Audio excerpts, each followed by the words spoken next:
పాఠములో రెండో భాగాన్ని మనం ఆలోచన చేస్తూ ఉన్నాం. రెండో భాగంలో మొదటిగా మనము గమనించినట్లయితే సిగ్గు లేకుండా అడగాలి. సిగ్గు లేకుండా అడగాలి. లూకా సువార్త 11వ అధ్యాయము 5వ వచనం నుంచి 10వ వచనం వరకు మనం చదువుకున్నట్లయితే, మరియు ఆయన వారితో ఇట్లనెను, మీలో ఎవరికైనా ఒక స్నేహితుడు ఉండగా అతడు అర్ధరాత్రి వేళ ఆ స్నేహితుని యొద్దకు వెళ్ళి, స్నేహితుడా, నాకు 3 రొట్టెలు బదులిమ్ము, నా స్నేహితుడు ప్రయాణము చేయుచు మార్గంలో నా యొద్దకు వచ్చి ఉన్నాడు, అతన్ని పెట్టుటకు నా యొద్ద ఏమీ లేదని అతనితో చెప్పిన ఎడల, అతడు లోపలనే ఉండి, నన్ను తొందర పెట్టవద్దు, తలుపు వేసి ఉన్నది, నా చిన్నపిల్లలు నాతో కూడా పండుకొని ఉన్నారు, నేను లేచి ఇవ్వలేనని చెప్పున, అతడు తన స్నేహితుడైనందున లేచి ఇయ్యకపోయినను, అతడు సిగ్గుమాలి మాటి మాటికి అడుగుట వలనైనను లేచి అతనికి కావలసినవన్నీ ఇచ్చును అని మీతో చెప్పుచున్నాను. అటువలే మీరును అడుగుడి, మీకు ఇయ్యబడును, వెదుకుడి, మీకు దొరుకును, తట్టుడి, మీకు తీయబడును అంటున్నాడు. అతడు అడుగు ప్రతి వానికి ఇయ్యబడును, వెదుకువానికి దొరుకును, తట్టువానికి తీయబడునని మీతో చెప్పుచున్నాను అంటాడు. ఇక్కడ ప్రభువైన యేసుక్రీస్తు వారు ఎలా అడగాలి అనేటువంటి విషయాన్ని ఒక ఉపమానము రీతిలో ఇక్కడ తెలియజేస్తూ ఉన్నాడు. కనుక అడిగే విషయంలో ఎలా ఉండాలని దేవుని యొక్క వాక్యం మనకు తెలియజేస్తుందని అంటే, సిగ్గు లేకుండా అడగాలి. సిగ్గు లేకుండా అడగాలి. ఇదేంటండి, సిగ్గు లేకుండా ఎలా అడుగుతాము అని చెప్పేసి మనం అనుకోవచ్చు. అడిగే విషయంలో సిగ్గు కానీ మొహమాటం కానీ ఇవేవి కూడా ఉండకూడదు. సిగ్గుపడితే మనకి కావాల్సిన దాన్ని పొందలేము.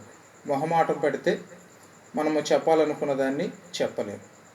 కనుక అడిగే విషయంలో ఎలా ఉండాలని యేసు ప్రభువు ఇక్కడ తెలియజేస్తున్నాడు అని అంటే, సిగ్గు లేకుండా అడగాలి. సిగ్గు లేకుండా అడగటం అనేటువంటి దాన్ని ఈ ఉపమాన రీతిలో యేసు ప్రభువు ఇక్కడ మనకి తెలియజేస్తున్నాడు. ఇక్కడ ఈ ఉపమానములో ఇద్దరు స్నేహితుల గురించి మాట్లాడుతూ, ప్రయాణం చేస్తూ వచ్చినటువంటి స్నేహితుడు 8వ వచనంలో అంటాడు, అతడు తన స్నేహితుడైనందున లేచి ఇయ్యకపోయినను, అతడు సిగ్గుమాలి మాటి మాటికి అడుగుట వలనైనను లేచి అతనికి కావలసినవన్నీ ఇచ్చును అని మీతో చెప్పుచున్నాను అంటాడు. అతడు రొట్టెలు బదులు అడిగేటువంటి స్నేహితుడి దగ్గరికి మరొక స్నేహితుడు వచ్చాడు. అర్ధరాత్రి వేళ ప్రయాణం చేస్తూ ఇతని ఇంట్లో అతనికి పెట్టడానికి ఏమీ లేదు. అప్పుడు ఈ స్నేహితుడు మరొక స్నేహితుడి ఇంటికి వెళ్ళి తలుపు తడుతూ ఉన్నాడు. ఇట్లా నా స్నేహితుడు ఒకడు ప్రయాణం చేస్తూ వచ్చాడు, అతనికి పెట్టడానికి నా దగ్గర ఏమీ లేదు, నీ దగ్గర ఒక 3 రొట్టెలుంటే ఇవ్వు అని చెప్పేసి అని అర్ధరాత్రి వేళ అతని తలుపు తడుతూ ఉన్నాడు. తలుపు తట్టే విషయంలో ఇచ్చేంత వరకు కూడా తడుతూ ఉన్నాడు, అర్జించి అడుగుతూ ఉన్నాడు. కనుక అతడు తన స్నేహితుడైనందువల్ల ఇవ్వకపోయినా కానీ సిగ్గు లేకుండా అడగడం వలన అతడు లేచి అతనికి కావాల్సినవన్నీ ఇస్తాడు. అంటే అడిగే విషయంలో చిన్నబుచ్చుకొని కానీ చిన్నతనంగా ఫీల్ అయ్యి కానీ, లేకుంటే ఇప్పుడు వెళ్ళి అడిగితే నా స్నేహితుడు ఏమని అనుకుంటాడేమో అని అనుకోకుండా, తన స్నేహితునికి పెట్టాలనేటువంటి మంచి ఉద్దేశంతో, అతడు ఆకలితో ఉన్నాడు, అతని ఆకలి తీర్చాలనేటువంటి మంచి ఉద్దేశంతో తన స్నేహితుడి దగ్గరికి వెళ్ళి సిగ్గు లేకుండా తాను అంటే తగ్గించుకొని అడగటం, ప్రాధేయపడి అడగటం మూలంగా ఆ స్నేహితుని యొక్క మనసు, అతడు సిగ్గు లేకుండా అడుగుతున్నాడు, ఇన్నిసార్లు అడిగించుకోవటం ఎందుకు, అతడు విసిగిస్తున్నాడు అనేటువంటి విధానంలో ఆ స్నేహితుడు లేచి తనకు కావాల్సినవి ఇస్తాడు అని యేసు ప్రభువు ఇక్కడ ఈ ఉపమానంలో చెప్తూ ఉన్నాడు. అంటే అడిగే విషయంలో, దేవుణ్ణి మనం అడిగే విషయంలో ఎలా ఉండాలి అని అంటే, దేవుడు ఈ సమయమునే నన్ను అడగండి, ఒక సమయం అనేది పెట్టలేదు. ఈ సమయంలో నేను వింటానని చెప్పలేదు. లేకుంటే నా దగ్గరికి వచ్చేటప్పుడు ఏదైనా ఒక శబ్దం చేసి నన్ను అడగండి అని ఆయన చెప్పలేదు. కనుక ఆయన ఎలా అడగమంటుండే, ఏ సమయమైనా సరే దేవుని అడిగే విషయంలో ఏ సమయంలోనైనా మనము అడగవచ్చు. అది అర్ధరాత్రి అయినా, అపరాత్రి అయినా, మిట్ట మధ్యాహ్నం అయినా, ఉదయమైనా, ఒక సమయం అనేది లేదు. అడిగే విషయంలో సిగ్గు లేకుండా ఏ విషయాన్నైనా మనము దేవుని అడగవచ్చు. ఎందుకంటే ఆయన మనకు తండ్రి. కుమారుడు తండ్రిని అడగడానికి ఎందుకు సిగ్గుపడతాడు? తన పర్సనల్ విషయాలు కూడా తండ్రికి చెప్తాడు. ఎందుకంటే తనకు తండ్రి కాబట్టి, తన అవసరాలు తనే తీరుస్తాడు కాబట్టి, ఏ విషయాన్ని కూడా మొహమాటం లేకుండా, సిగ్గు లేకుండా తన తండ్రికి చెప్తాడు. ఇక్కడ మనం కూడా దేవునితో ఎటువంటి బంధాన్ని కలిగి ఉన్నామనంటే, క్రైస్తవులైన ప్రతి ఒక్కరూ కూడా, విశ్వాసి అయిన ప్రతి ఒక్కరూ కూడా దేవుని తమ తండ్రిగా భావించి ఎలా అడగాలి అని అంటే, సిగ్గు లేకుండా. తండ్రిని అడగడానికి సిగ్గు ఎందుకు? స్నేహితుని అడిగే విషయంలో ఏమన్నా ఈ టైంలో అడిగితే ఏమైనా అనుకుంటాడేమో, తన స్నేహితుడు అనుకుంటాడు సిగ్గు లేకుండా అడుగుతున్నాడని చెప్పేసి అని తన స్నేహితుడు అనుకునే విధానాన్ని యేసుప్రభు చెప్పాడు. కానీ దేవుడు అలా అనుకుంటాడా? ఏ తండ్రి తన కుమారుడు తనకి కావాల్సినవి అడుగుతూ ఉన్నప్పుడు ఏంది వీడు సిగ్గు లేకుండా అడుగుతున్నాడు అని చెప్పేసి తండ్రి తన కుమారుని అనుకుంటాడని అంటే అలా అనుకోడు. కనుక మనం కూడా తండ్రిని అడిగే విషయంలో మనము సిగ్గుపడం. అది స్వతంత్రంగా అడుగుతాం అన్నమాట. నువ్వు నాకు ఇవ్వు అనేటువంటిది. కనుక తండ్రిని అడగటానికి ఒక సమయం చూసుకుంటామా? ఏ సమయమైనా తండ్రిని అడుగుతాం. అర్ధరాత్రి అవసరం వచ్చినా తండ్రిని అడుగుతాం. కష్టం వచ్చినా తండ్రికే చెప్తాం. ఏదైనా అవసరమైనా తండ్రికే చెప్తాం. అలాగనే దేవుడు మనకు తండ్రిగా ఉన్నాడు. తండ్రిగా ఉన్నప్పుడు ఆయనకు మనం అన్ని విషయాలు ఆయనని అడగాలి. ఎలా అడగాలి అని అంటే, ఇక్కడ యేసుప్రభు గారు చెప్పినటువంటి ఈ ఉపమానములో ఎంతో అర్థం అనేది దాగి ఉంది. అడిగే విషయంలో అతడు ఇచ్చేంత వరకు కూడా తలుపు తడుతూనే ఉన్నాడు. అలాగనే దేవుడు ఇచ్చేంత వరకు కూడా మనము, దేవుడు తలుపు తీసేంత వరకు కూడా, ఆయన ఇచ్చేంత వరకు కూడా మనం అడుగుతూనే ఉండాలి. ఎంతకాలం అడగాలి అని అంటే, ఎంతకాలమైనా అడగాలి, ఇచ్చేంత వరకు అడగాలి. కనుక 2 రోజులు అడగాలి, 3 రోజులు అడగాలి, లేకుంటే ఒక 20 రోజులు అడగాలి, లేకుంటే ఒక నెల అడగాలి, లేకుంటే ఒక మండలం పాటు అనగా 40 రోజులు అడగాల అనేటువంటిది కాదు. కనుక అబ్రహాం అయితే తనకు కుమారుని కోసం 25 సంవత్సరాలు యేసుప్రభు దేవుణ్ణి అడగటం అనేది మనం చూస్తాం. 25 సంవత్సరాలు ఆయన నిరీక్షణ కలిగి దేవుణ్ణి అడిగినప్పుడు దేవుడు ఆయన అడిగేదాన్ని ఆయనకు అనుగ్రహించాడు. ఎంత సమయం పట్టిందని అంటే 25 సంవత్సరాలు. కనుక అలాగే మనము ఎంతకాలం అడగాలనంటే, ఎంతకాలం అని కాదు, ఇన్ని గంటలని కాదు, ఇచ్చేంత వరకు కూడా అడుగుతూనే ఉండాలి. కానీ అడిగేటువంటి వాడికి ఇవ్వకుండా ఆయన ఉండేవాడు కాదు. ఆయన దగ్గర కూర్చోవాడిని ఎంత మాత్రం ఆయన త్రోసివేసేవాడు కాదు. కనుక ఆయన ఇచ్చేవాడుగా ఉన్నాడు. మనము అడిగేవారుగా ఉండి ఆయనను మనం ఎలా చూడాలి అని అంటే, తండ్రిగా చూడాలి, తండ్రిగా అడగాలి. ఇక రెండవదిగా ఎలా అడగాలి అని అంటే, విసుగుక నిత్యము అడగాలి.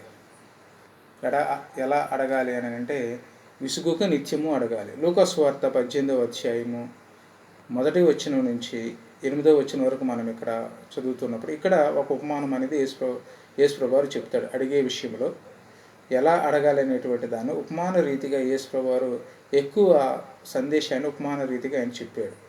కానీ ఇతరులకు అర్థమయ్యే రీతిలో ఆయన ఉపమానం లేకుండా దేనిని కూడా బోధించలేదు. ఆయన యేసుప్రభు వారు అనుసరించినటువంటి విధానం ఏంటంటే, ఉపమానము చెప్పి ఏదైనా విషయాన్ని ఆయన అక్కడ ఉన్నటువంటి ప్రజలతో మాట్లాడుతూ ఉంటాడు. కనుక ఇక్కడ అడిగే విషయంలో యేసుప్రభు వారు ఇక్కడ ఒక ఉపమానం అనేది, అక్కడేమో స్నేహితుడు ఉపమానం చెప్పాడు, ఇక్కడేమో మరొక ఉపమానం చెప్తున్నాడు. లూకాసు వార్త 18వ అధ్యాయము 1వ వచనం నుంచి 8వ వచనం వరకు మనం గమనించినప్పుడు ఇక్కడ న్యాయాధిపతి విధవరాలు ఉపమానం ఇది. 1వ వచనం నుంచి మనం గమనించినట్లయితే, వారు విసుగుకు నిత్యము ప్రార్థన చేయుచుండవలెని ననుటకు ఆయన వారితో ఈ ఉపమానము చెప్పెను. దేవునికి భయపడకయు మనుషులను లక్ష్య పెట్టకయు నుండి ఒక న్యాయాధిపతి యొక్క పట్టణంలో ఉండెను. ఆ పట్టణంలో ఒక విధవరాలు ఉండెను. ఆమె అతని యొద్దకు తరచుగా వచ్చి,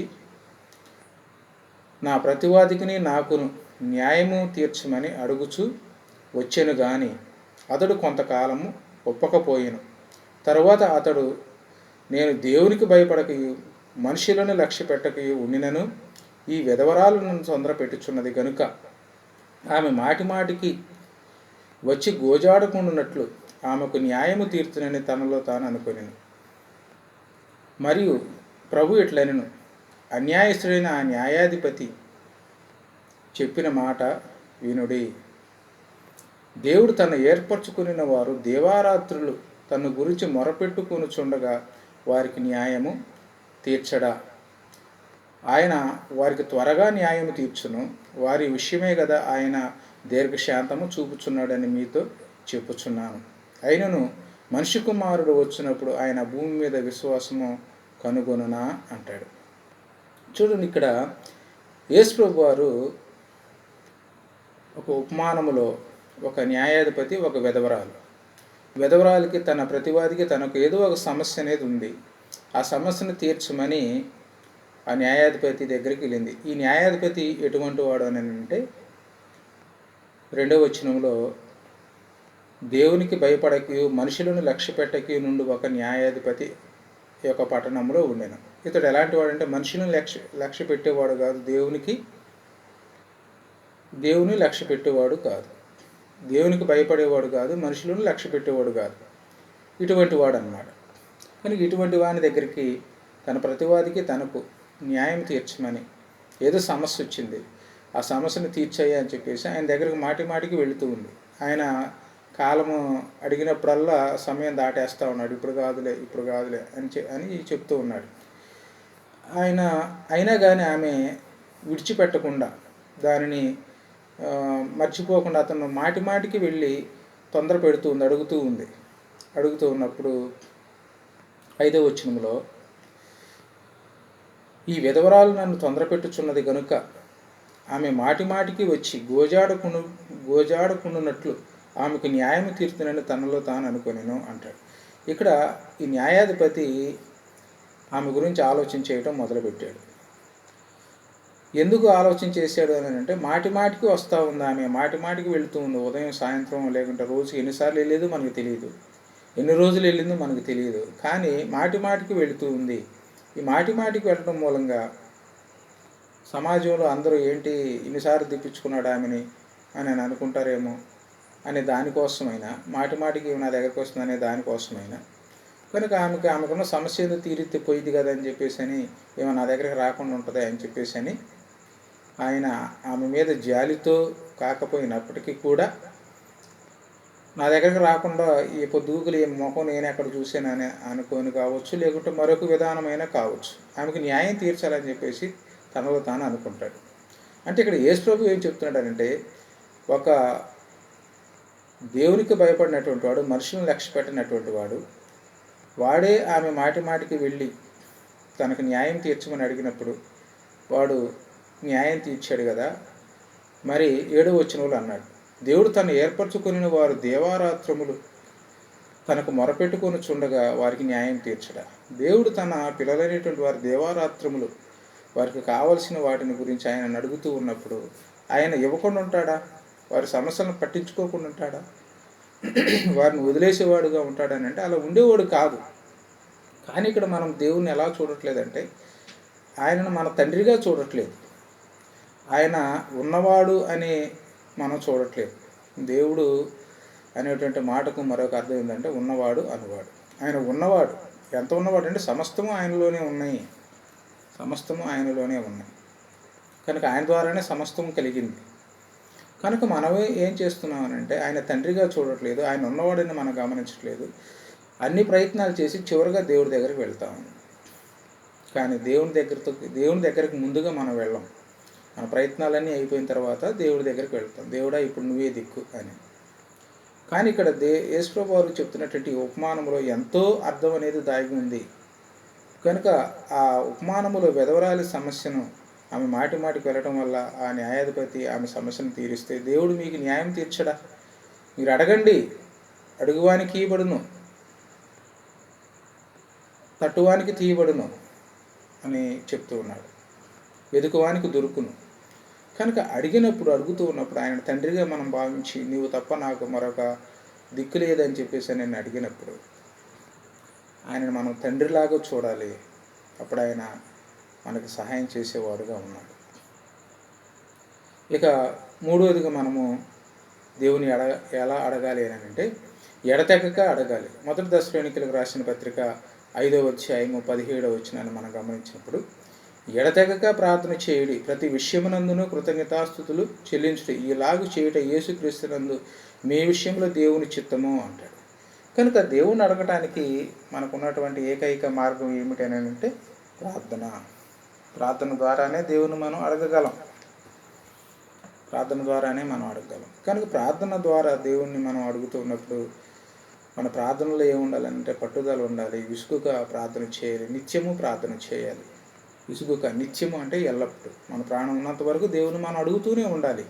మన ప్రతి అవసరతలో, అక్కరలో, మంచి విషయంలో, చెడు విషయంలో, బయటికి వెళుతూ ఉన్నప్పుడు, లోపలికి వస్తూ ఉన్నప్పుడు, కనుక అన్ని విషయాల్లో మనము దేవుని మీద ఆధారపడలేదు. ఎందుకంటే ఆయన మనకు తండ్రి. ఆయన నిత్యము ఉండే తండ్రి. ఆయన మనం చనిపోయేంత వరకు ఉండేటువంటి తండ్రి. ఆయన సర్వసమృద్ధి కలిగినటువంటి వాడు. ఆయన దగ్గరకు వచ్చి వారిని ఎంత మాత్రం ఆయన త్రోసివేయడు. కనుక ఎలా అడగాలంటే ఎడతెగక మనం అడిగినప్పుడు దేవుడు మనకు సహాయం చేసేవాడుగా ఉంటూ ఉన్నాడు. ఈ విధంగా మనము దేవుణ్ణి అడిగి ఆయన అనుగ్రహించేటువంటి వాటిని పొందే విధంగా ఉండాలని మనవి చేస్తూ ఈ వాక్యాన్ని ముగిస్తూ ఉన్నాను. విన్న మీ అందరికీ నా వందనాలు.